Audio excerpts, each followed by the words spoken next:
sebelum membuat sebuah kesimpulan, dibutuhkan pendapat-pendapat para ahli tentunya, ataupun pendapat-pendapat orang-orang yang memiliki kompetensi. Kali ini kita hanya mencoba menggali beberapa pendapat orang-orang yang kita anggap berkompeten untuk hal tersebut. Dalam hal ini, bagaimana sih perilaku dari Roy Suryo sebenarnya dalam kehidupan sosialnya? Mari kita simak beberapa pendapat-pendapat ini yang kami ambil dari beberapa video-video yang sudah tayang di beberapa media sosial. Andalah yang menyimpulkan, bukan kami yang menyimpulkan, kami hanya membawa Anda ke cara berpikir yang objektif.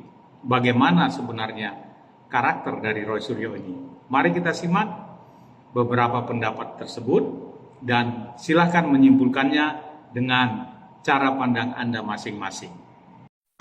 Lalu dia mengaku sebagai ahli telematika. Pengakuan dia sendiri. Begitu juga Rismon yang katanya kuliah di Jepang.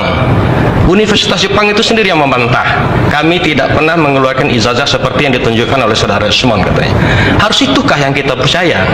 Institusi negara kita abaikan, lalu orang-orang yang berkowar ini, yang tidak jelas ini, apakah ini pesanan atau settingan atau apa? Lalu itu yang kita percaya. Akal sehat kita di mana? Kasus ini sebetulnya adalah kasus remeh-temeh, betul apa yang dikatakan. Kalau saya melihat ini adalah kasus murahan dan kampungan menurut saya. Tapi di sini ada banyak permainan. Siapa yang bermain di sini? Inilah. Kalau kami mencurigai ini memang Roy Suryo ini adalah orang yang tidak benar. Ketika dia jadi menteri aja menyagukan lagu Indonesia Raya saja tidak hafal. Pancasila yang hanya 5 sila aja tidak hafal. Lalu itu yang kita percaya. Aduh, saya sudah kehilangan akal sehat seperti itu. Kalau mau hal seperti ini yang kita percaya, Roy Suryo yang kuliahnya loncat-loncat dari komunikasi ke Kesmas dan sekarang entah apa lagi. Lalu itu yang kita percaya. Jadi justru mereka berdua inilah dia yang ditambah sama dokter yang perempuan itu satu lagi. Ini yang patut kita curigai. Dengan klaim penelitian buku yang ditampilkan dalam kultur ini agak, sebagai orang pernah di kampus ya, maaf, nggak ada seperti itu. Karena semua perdebatan ilmiah itu perdebatan metode. Dia harus masuk ke satu ruang yang netral. Dia tidak boleh masuk dalam ruang propaganda politik. Ini judul menarik ini, ada operasi politik di balik isu ijazah Jokowi. Kita masuk saja pada pendekatan hermeneutik, analisis lebih dalam soal makna bahasa. Ya. Bahwa ada satu isu, belum benar belum salah. Ada operasi. Apakah operasi itu formal atau informal? Tadi di awal saya jelaskan, keterlibatan Mega dan SBY di jalur politik formal, mereka terlibat dalam kejahatan membiarkan ijazah ini berkembang secara terus-menerus. Kenapa? Mereka punya political formil di parlemen, punya fraksi, punya alat yang namanya bisa melakukan penyelidikan atas nama konstitusi. Tapi kenapa itu nggak digunakan? Kemudian, Megawati adalah pemilik arsip selaku ketua umum. Tadi Anda mengatakan bahwa Anda melakukan penelitian misalnya. Ada kearsipan Pak Jokowi di PDIP itu hilang di kantor cabang, kantor wilayah, atau kantor pusat. Itu satu statement yang berkonsekuensi hukum. Menurut saya Anda gugur sebagai peneliti. Karena Anda mengatakan Anda baru menyurati dan mereka tidak membalas. Kalau Anda mengatakan ijazah itu arsipnya hilang di PDIP, saya mau minta di mana? Bukan hilang. Siapa yang mengatakan itu? Itu tingkat apa? Dari belakang itu apa? Levelnya apa? Sebentar. Saya mau luruskan satu ini saja. Siapa yang mengatakan itu? Enggak lah, enggak perlu. Pada level wali kota itu kan berarti DPC. Kalau saat dia menjabat gubernur itu DPW. Kalau 2 kali jabatan wakil presiden itu DPP.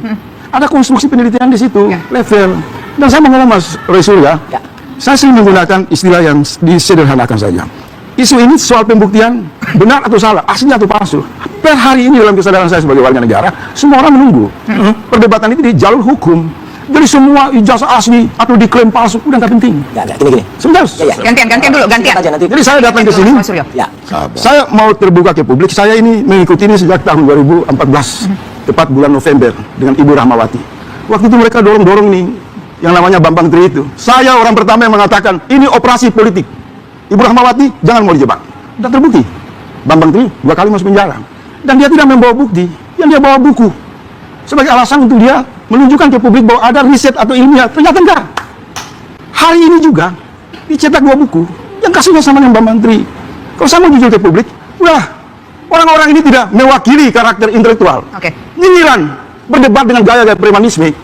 Kalau Mas Roy mau ini masuk ke jalur akademis, saya sarankan sederhana. Fakultas Hukum UI, Fakultas Hukum UGM, 5 kampus saja duduk menggelar sidang akademis. Anda peneliti, bawa datang. Anda peneliti, bawa datang. Tidak ada peneliti yang teriak-teriak di kantor polisi, di jalan-jalan, demo-demo dengan mengklaim intelektual. Itu gadungan. Itu cara pembelaan yang membuat saya mundur. Ini akan terjadi seperti Bambang Tri. Kenapa? Ini semua satu lembar kok. Membutuhkan forum yang netral untuk membuktikan itu. Saya mencoba. Roy Suryo, pembuat gaduh di negeri ini, ungkap Profesor Jimli Asidiki. Kalau menurut Prof deh, apa yang paling gaduh saat ini yang ditangani Polri? Apa ini? Roy Suryo ini? Ijazah. Ini kayaknya merembet-rembet dari ijazah Jokowi, kemudian ijazah Gibran. Nanti kemana lagi? Pangkal tolaknya itu karena kebencian. Nah, merembet kebencian kepada putranya yang sudah jadi wakil presiden. Wakil presiden ini kan sampai 2029. Maka jangan-jangan isu ini akan terus sampai 2029. Misal dipidanakan, apa akan berhenti? Buktinya, siapa namanya yang sudah keluar penjara? Bambang Tri, terus saja dia. Jadi nggak selesai-selesai. Saya ketua MK 2004. Waktu itu isu ijazah palsu ini banyak sekali. Maka selama 20 tahun, bayangkan, tidak berubah peradaban peradilan kita. Peradaban pemilu kita berkutat di sekitar ijazah. Maka kesimpulannya ijazah itu adalah cara paling mudah untuk menjatuhkan lawan politik. Terlihat ya bagaimana Roy Suryo ini ketika akan bertemu seseorang yang dia anggap ya, mungkin dianggap tokoh yang akan bisa membawa dirinya untuk bisa mencapai atau menggapai hasrat cita-citanya atau apapun itu ya. Terlihat ketika bertemu dengan Mas Gibran Rakabuming Raka ya, dalam sebuah acara. Nah, hingga jatuh itu kamera, dia lupa memegang kamera, mungkin ingin bersalaman cepat-cepat, buru-buru, namun terlihat Mas Gibran itu sepertinya cuek saja ya terhadap Mas Roy Suryo.